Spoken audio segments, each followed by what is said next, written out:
முருகனுக்கு விளக்கு ஏற்றும் போதும் இந்த தவறை மட்டும் செய்து விடாதீர்கள். பொதுவாகவே முருகனுக்கு உலகெங்கும் பக்தர்கள் இருக்கிறார்கள். கேட்டதை உடனே கொடுக்கும் ஒரே கடவுள் என்றால் அது முருகன் பெருமான் தான். அப்படிப்பட்ட முருகனுக்கு நாம் விளக்கு ஏற்றும் போது சில தவறுகளை செய்யவே கூடாது. இந்த தவறுகளை செய்தால் நம் முருகனை வணங்கிய பலனே இல்லாமல் கூட ஆகிடும். உங்களுக்கு முருகன் ரொம்ப பிடிக்கும் அப்படின்னா கமெண்ட்ல ஓம் முருகா என்று சொல்லிவிட்டு எங்கள் முருகன் ஆராதனை சேனலை சப்ஸ்கிரைப் அண்ட் லைக் பண்ணிக்கோங்க. விளக்கு ஏற்றும் போது எண்ணெயை ஊற்றிய பின் தான் திரியை போட வேண்டும்.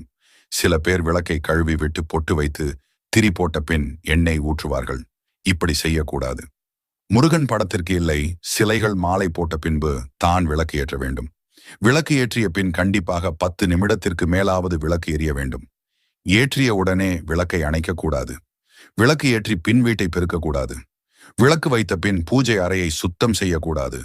பூஜை அறையிலிருந்து எதையும் மாற்றி வைக்கவும் கூடாது. கிழக்கு